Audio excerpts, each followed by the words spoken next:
감성경제방송 돈다방 미쓰리 3월 25일 금요일 방송 시작하겠습니다. 자, 오늘 돈다방 미쓰리는요. 3월 22일 화요일부터 3월 24일 목요일 뉴욕 증시 마감 현황을 점검해 보면서 이슈들이 과연 어떻게 진행되고 있는지 체크를 해보도록 하겠습니다.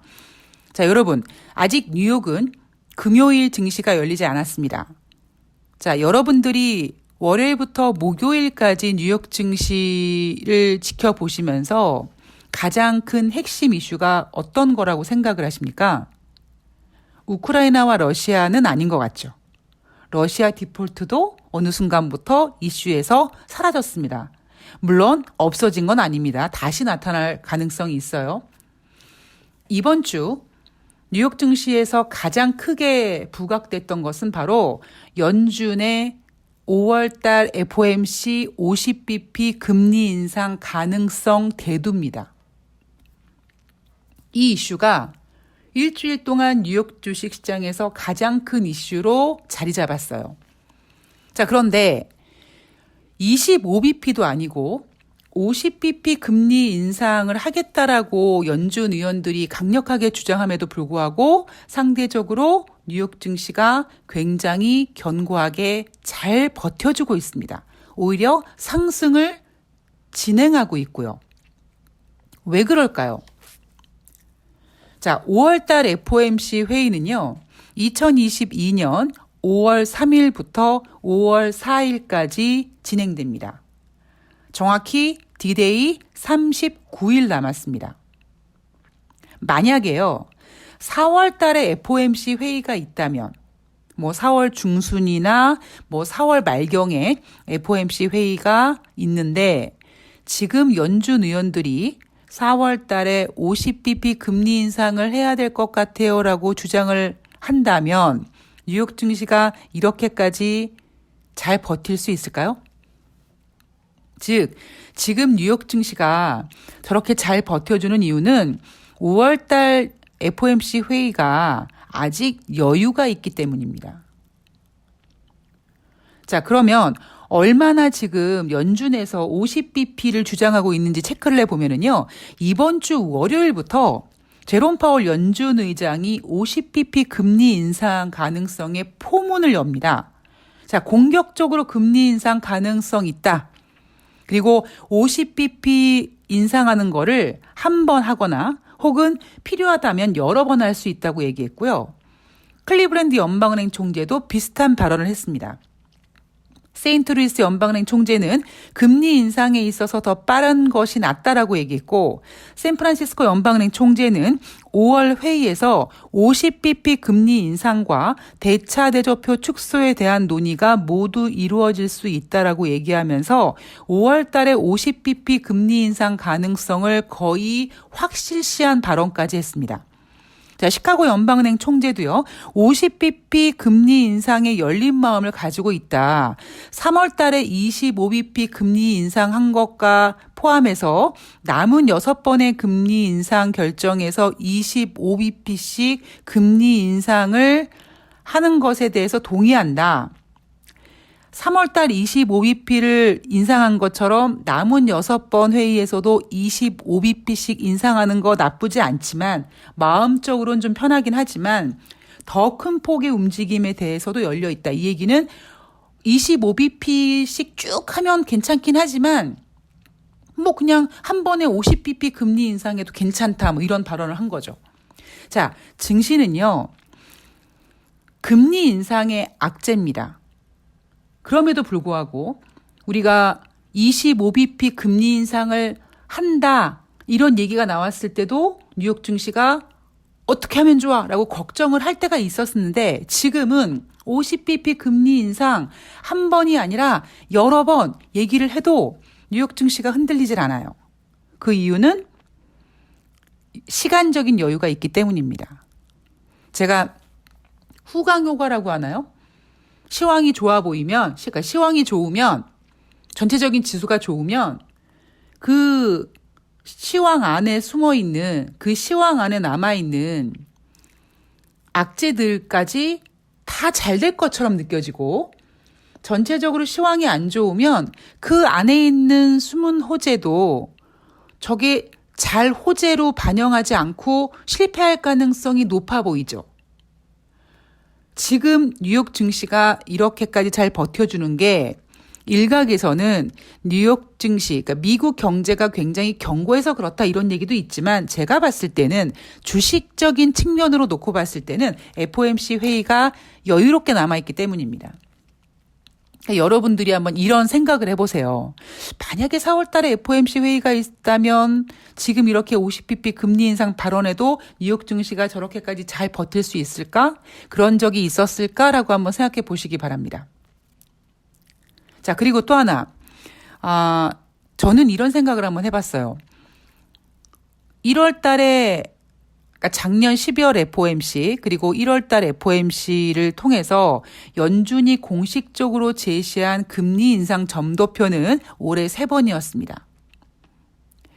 3월 달에 50bp 금리 인상을 할 것이라는 그런 의견도 있었으나 연준은 우리가 생각했던 대로 25bp만 인상했습니다.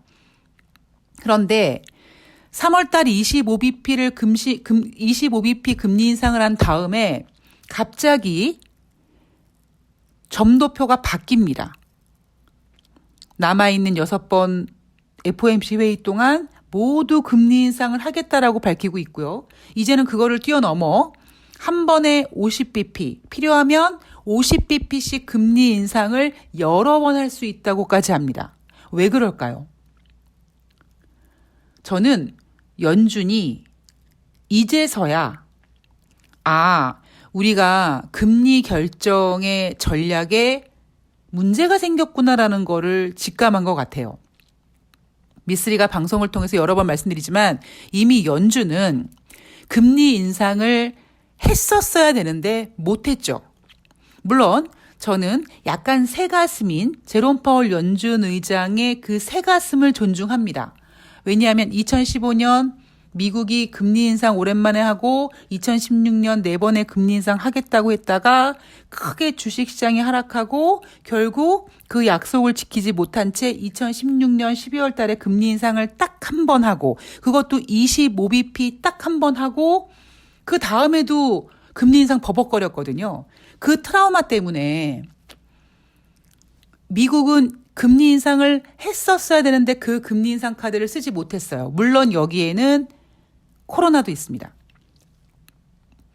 그런데 이게 참 속상한 게 뭐냐면 제가 3월 달에 그 25bp 금리 인상 얘기 나왔을 때 여러분 3월 달 25bp 금리 인상이 나쁜 게 아니에요.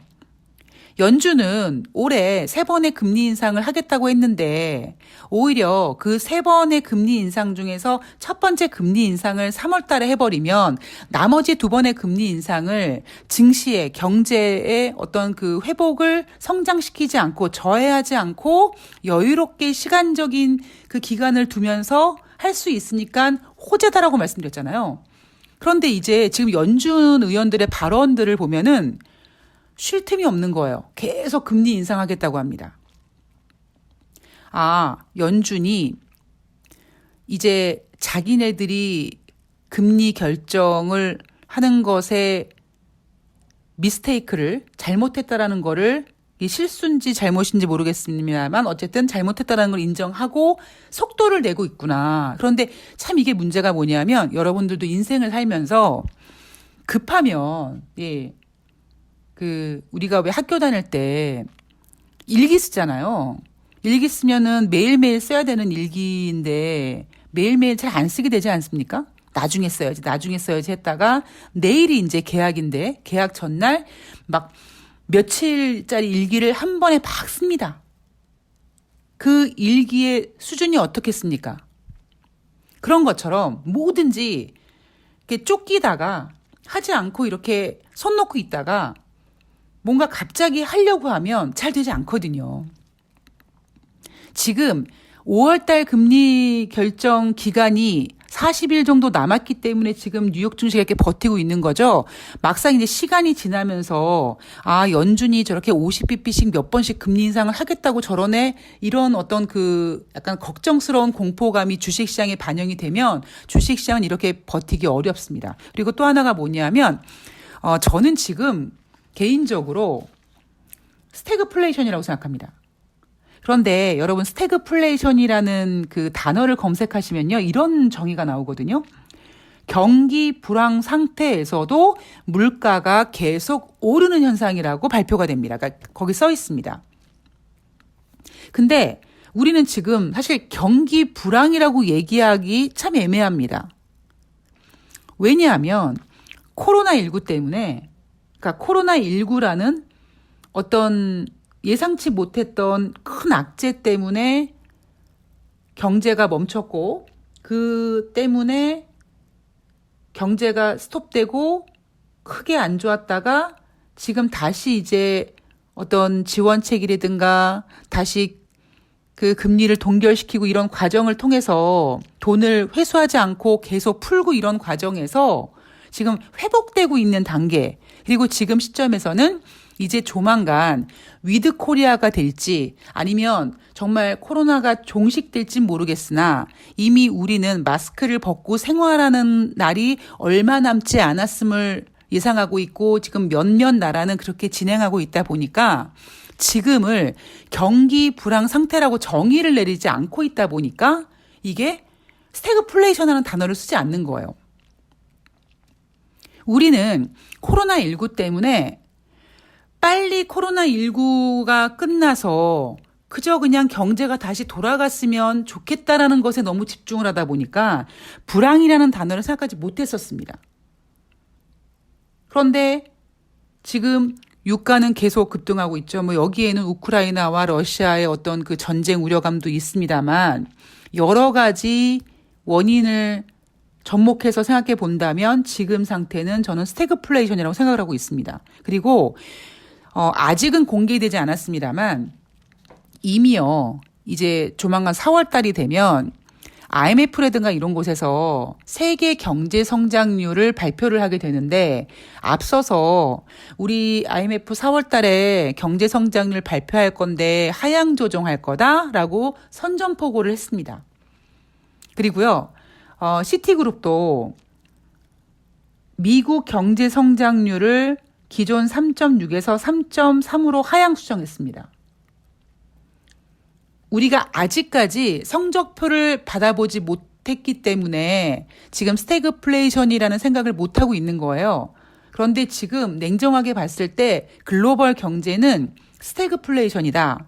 단 불황이라는 단어를 쓰기에는 코로나19의 종식을 앞두고 경기 회복 기대감이란 단어 때문에 불황이라는 단어를 쓰기는 조금 애매하지만 어쨌든 저는 약간 변형된 스태그플레이션이라고 생각을 합니다.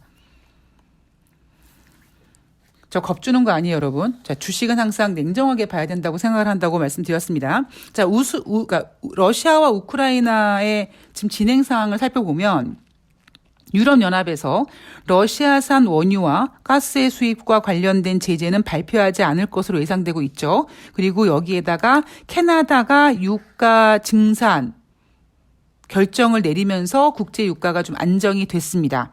자, 지금 국제 유가 얘기를 하려고 하는 건 아니니까 유럽연합 회의에서 러시아산 원유와 가스 수입에 관련된 제재는 발표하지 않을 것이라고 예상이 됐고요. 그런데 미국 정부는 러시아 의회 의원과 기업 등에 대한 제재를 발표를 했습니다.